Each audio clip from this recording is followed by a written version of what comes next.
السلام عليكم ورحمة الله. ازيكم يا حلوين؟ عاملين ايه؟ يا رب تكونوا في افضل حال. تعالوا النهاردة هكلمكم عن ان احنا عايزين نفتح اي مكان في جسمنا، بس باسرع منتجات، وفي نفس الوقت بسرعة قوي قوي قوي وباقل التكاليف. طبعا كلنا اتبهدلنا بقى من اول الدراسة، من اول نزلنا من اول اليوم طول اليوم، وكمان اليوم كله في الشارع، سواء ام بقى بولادها تمارين ودروس، او طالبة في الجامعة او في المدرسة، او حتى في الشغل. يعني كلنا معرضين الفترة ديت بالذات للتعرض للشمس فترة طويلة، ودي طبعا بتأثر على بشرتنا. فكتير مننا بقى بنلاقي ان بقى في وشنا، عارفين، فاصل كده اللي هو من عند الطرحة، فحصل تصبغات في وشنا. طب احنا عايزين روتين سريع وفعال عشان نقضي على المشكلة دي. اولا، اول حاجة خالص احنا عايزين مادة الازيليك اسيد. مادة الازيليك اسيد دي اهم مادة احنا عايزينها للتفتيح معانا. المادة دي هنلاقوها موجودة في كريمات كتير. بصوا، حتى موجودة ازيليك اسيد بنسبة 20%. ممكن تجيبي بقى اللي هو الازاديرم ده، انا جبته لانه كان كويس جدا وفعال قوي معايا، استخدمته قبل كده. بس نخلي بالنا ان الازاديرم زيه المقشرات، يعني ليه طريقة استخدام معينة. اول اسبوع هنستخدمه 3 مرات. معلش بقى، انا وقفت على رهف ما جابت كلينكس. المهم، احنا قلنا ان هو زي المقشرات، يعني ليه طريقة استخدام معينة. اول اسبوع هنستخدمه 3 مرات ساعة، وبعدين تغسلي وشك. الاسبوع التاني هيبقى 3 مرات برضو، بس هيبقى ساعتين، وبعدين نغسل وشنا. تالت اسبوع هيبقى كل يوم بقى، بس لمدة ساعة فقط، وبعدين نغسل وشنا، او ممكن ساعتين. طيب الخطوة التانية، احنا كده عرفنا اول حاجة معانا وهنستخدمها ازاي. الخطوة التانية بقى الترطيب.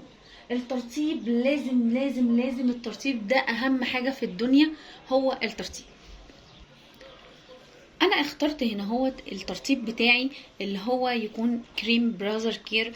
انا كنت عامله فيديو مخصوص كده، ريفيو عنه من كتر جماله وحلاوته. اولا في نسبه اليوريا 5%، وفي جليسرين وفي فيتامين سي. المكونات بتاعته خطيره جدا، وعلى فكره ده متاح ان انت تحطيه تحت العين. الكريم دوت مش بيعمل اي مشاكل خالص لو اتحط تحت العين. الترطيب بقى، بصي، طول اليوم وكل شويه تحطي ترطيب طالما انت بتستخدمي اللي هو الازادر. طيب ايه اللي بعد كده؟ اللي هو هيبقى كريم التفتيح. كريم التفتيح نفسه. طيب كريم التفتيح، بس عايزه اقول لكم على حاجه بس قبل ما اقول على كريمات التفتيح. آه هنخلي بالنا ان لازم يكون في وقت ما يقلش عن 6-8 ساعات بين كريم التفتيح وبين استخدامنا للازاديرم.